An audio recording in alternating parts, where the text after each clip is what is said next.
आसमां को छूने निकले, तारों की थी कल तक सवारी, सूरज को भी खा चुके हैं, अब है ब्रह्मांड की बारी। नमस्कार मित्रों, आज हम पढ़ने वाले महाराणा सज्जन सिंह के बारे में।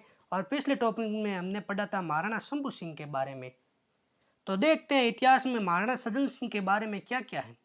उससे पहले अगर चैनल पे नए हैं तो चैनल को सब्सक्राइब करें, लाइक करें और वीडियो को फटाफट शेयर कर दें। तो मित्रों, आज जो रात को 10 बजे क्लास आने वाली है, वीडियो लेक्चर के रूप में क्वेश्चन आंसर आने वाले हैं जो आपके एग्जाम के पर्सपेक्टिव से बहुत इंपॉर्टेंट हो सकते हैं। तो उस क्लास को बिल्कुल भी मिस मत कीजिएगा। वो सोने से पहले एक जीके का डोज है, उसे ज़रूर लेके सोइएगा। क्या पता है आपको कोरोना ना हो। मैं मजाक कर रहा हूँ। कोरोना से सेफ रहिए, घर पे रहिए और जो संभव हो वो दवाई लें, डॉक्टर की सलाह पर लें। और जिसे किसी भी कोरोना हो चुका है तो वो कृपया सावधानी से क्वारंटीन होकर घर पे रहे। तो चलिए शुरू करते हैं। महाराणा सज्जन सिंह के बारे में आज पढ़ते हैं। महाराणा शंभू सिंह का जब स्वर्गवास हुआ तो उनके कोई संतान नहीं थे। महाराणा शंभू सिंह के कोई पुत्र नहीं था।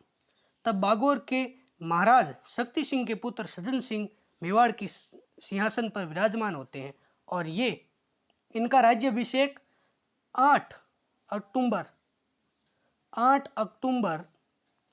1874 में होता है। जो इनका राज्याभिषेक समारोह होता है वो 25 नवंबर 1874 को होता है। देखिए, इनके काल में एक महत्वपूर्ण घटना घटी। इनके काल में क्या होता है कि जब ये सिंहासन पर विराजमान होते हैं, मेवाड़ के शासक बनते हैं, तो 1875 में इनके शासक विराजमान होते ही 1875 में मेवाड़ यानी उदयपुर में भयंकर वर्षा होती है और वर्षा होने के कारण बाढ़ आ जाती है। लेकिन जब बाढ़ आती है तो भारत के गवर्नर जनरल का पद अंग्रेज सरकार में हुआ करता था। कुछ समय जब स्वतंत्र भारत हुआ उसके बाद भी चला, लेकिन उस समय के गवर्नर जनरल या वायसराय भारत के उदयपुर के निरीक्षण पे आए और उदयपुर के निरीक्षण में आने वाले ये प्रथम गवर्नर जनरल थे जो उदयपुर के निरीक्षण पे आए। उदयपुर के निरीक्षण पे कौन आया? तो governor general and viceroy Lord Northbrook आए। कौन आए? नॉर्थब्रुक। ये उदयपुर के निरीक्षण पे आते हैं और ये आकर देखते हैं उदयपुर के क्या हालात हैं, बाढ़ के बाद क्या हालात हैं। ये बड़े दयालु किस्म के और कर को कम करने वाले व्यक्ति थे, या कर को कम करने वाले भारत के गवर्नर जनरल थे। इन्होंने, आपके सुन के आप हैरान होंगे, इन्होंने चावल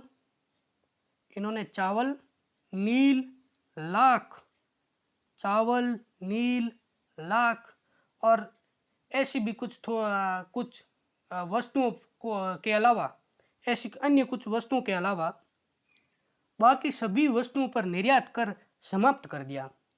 कौन सा कर समाप्त किया? निर्यात कर। ये निर्यात कर समाप्त कर देते हैं और आयात कर में भी कम से कम 5 से 7% की ये कमी लाते हैं। देखिएगा कितने अच्छे और दयालु है जिन्होंने कर को समाप्त करने की चाहत रखी। और ये गवर्नर जनरल क्या करते हैं? कृषि को महत्व देते हैं। ये कहते हैं कृषि भूमि को महत्व दीजिए, कृषि होगी उसकी वजह से आर्थिक स्थिति अच्छी होगी। ये उदयपुर के निरीक्षण पे आते हैं और इन्हीं के शासनकाल में 1877 में दिल्ली में एक महान समारोह हुआ और ब्रिटेन की महारानी ने केसरी हिंद की उपाधि धारण की। उस समारोह में ये महाराणा जाते हैं। कौन जाते हैं? महाराणा सज्जन सिंह जाते हैं। और ध्यान दीजिएगा, जो महाराणा सज्जन सिंह के दरबार में एक कवि रहा करते थे और उन कवि का नाम कवि राजा श्यामलदास दधिवाड़िया था। ये कवि राजा की उपाधि कौन देते हैं इन्हें? ये कवि राजा की उपाधि सज्जन सिंह देते हैं। कवि राजा श्यामल दास, कवि राजा श्यामलदास दधिवाड़िया। कवि राजा श्यामलदास दधिवाड़िया वही व्यक्ति हैं जिन्होंने वीर विनोद ग्रंथ की रचना की। यह ग्रंथ कवि राजा श्यामलदास दधिवाड़िया ने 21 वर्षों के बाद लिखा, यानी 21 वर्षों तक लगातार लिखने के बाद यह ग्रंथ पूर्ण हुआ। इस ग्रंथ को लिखने में इनकी जो सहायता करते हैं वो ओझा जी हैं। ओझा जी इनकी सहायता करते हैं और ओझा जी भी बहुत बड़े इतिहासकार हुए। कवि राजा श्यामलदास दधिवाड़िया को केसरी हिंद की उपाधि ब्रिटिश सरकार देती है। अब देखिएगा, जब ये ब्रिटिश सरकार इन्हें केसरी हिंद की उपाधि देती है तो ये वीर विनोद ग्रंथ में या ब्रिटिश सरकार का समर्थन करने लगते हैं। इस वजह से फतेह सिंह क्या करते हैं, इन वीर विनोद ग्रंथ पर पाबंदी लगा देते हैं और इसकी कुछ पन्नों को जलवा देते हैं। और इसकी सबसे महत्वपूर्ण बात यह है कि इस ग्रंथ को लिखने में, वीर विनोद ग्रंथ को लिखने में उस समय 1,00,000 रुपए का व्यय हुआ। 1,00,000 रुपए खर्च हुए। इस वीर विनोद ग्रंथ को लिखने में 1,00,000 रुपए खर्च हुए। इस वीर विनोद ग्रंथ में है क्या? तो इस वीर विनोद ग्रंथ की जो भाषा है वो भाषा अवधी है। ध्यान रखिएगा, इसकी भाषा जो है वो भाषा अवधी है। अवधी भाषा में लिखा हुआ है और इसमें मेवाड़ का इतिहास है। इसी ग्रंथ में ये लिखा गया है कि जो मेवाड़ के 84 दुर्ग हैं, उन 84 दुर्गों में से 32 दुर्ग किसने बनवाए? महाराणा कुंभा ने बनवाए। ये इसी में लिखा हुआ है। और इस ग्रंथ में ये लिखा हुआ है कि राजस्थान की स्थापत्य कला के जो जनक हैं वो महाराणा कुंभा है, वो इसी ग्रंथ में लिखा हुआ है। और ध्यान दीजिएगा, अब महाराणा सज्जन सिंह कवि राजा श्यामदास ददिवाड़िया की सलाह पर दीवानी और फौजदारी मामलों पर अपीलों को सुलझाने के लिए दीवानी और फौजदारी मामलों को सुलझाने के लिए, अपीलों को सुलझाने के लिए एक काउंसलिंग का निर्माण करते हैं। और उस काउंसलिंग का नाम क्या है? उस काउंसलिंग का नाम इजलास खास है। ध्यान दीजिएगा, इसका नाम क्या है? इजलास खास है। इजलास खास नामक काउंसलिंग का गठन करते हैं। क्यों करते हैं? क्योंकि फौजदारी और जो दीवानी मामले हैं उनको सुलझा सकें, अच्छे से राज्य में प्रबंधन हो सके। अब देखिएगा, दीवानी मामले क्या होते हैं और फौजदारी मामले क्या होते हैं। दीवानी मामले वे मामले होते हैं जो संपत्ति से जुड़े होते हैं।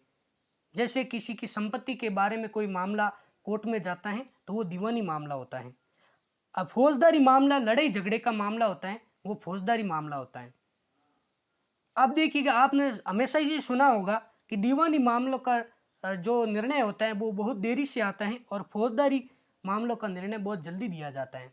इसका कारण ये है कि दीवानी मामलों में संपत्ति का विवाद होता है तो संपत्ति तो वंशानुगत पड़ी रहती है, कहीं नहीं जाने वाली है। लेकिन फौजदारी मामलों में व्यक्ति की हत्या, मृत्यु या व्यक्ति का जीवन समाप्त हो जाता है उसे सजा देने पहले से, तो इसमें थोड़ा निर्णय जल्दी दिया जाता है।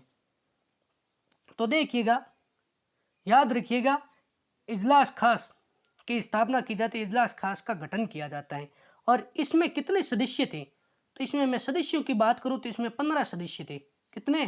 15 सदस्य। इस संगठन में 15 सदस्य थे।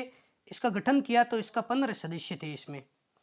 अब देखिएगा, यही जो ये इजलास खास है, ये इजलास खास आगे जाकर महाराणा सज्जन सिंह इसमें कुछ परिवर्तन लाते हैं। क्यों लाते हैं? क्योंकि वो चाहते हैं कि न्यायपूर्ण शासन बना रहे, न्याय करने की शक्ति और बढ़े, जल्दी न्याय हो। इसीलिए ये क्या करते हैं कि और जान माल के प्रबंधन हेतु इस इजलास खास का ये क्या करते हैं, 20 अगस्त 1880 को 20 अगस्त 1880 को इसका पुनर्गठन करते हैं और इसका नाम बदलकर क्या रख देते हैं? इसका नाम बदल कर महेंद्राज सभा रख देते हैं। क्या रखते हैं? महेंद्राज सभा। अब देखिएगा और क्या होता है, इनके शासनकाल में खेरवाड़ा में कुछ विलायती सिपाहियों ने, जो कि पठान थे, अफगानिस्तान के थे, पठानों ने क्या किया, गरीब भीलों को सताना शुरू कर दिया। तब वे उन्हें उदयपुर लाते हैं और उसके बाद में जब ये विलायती सिपाही उपद्रव मचाते हैं तो ये इन्हें देश से बाहर भिजवा देते हैं। तो इस वीडियो में हम इतना ही पढ़ेंगे। अगले वीडियो में इनके बारे में और पढ़ेंगे। जब तक के लिए घर पे रहें, सेफ रहें। धन्यवाद।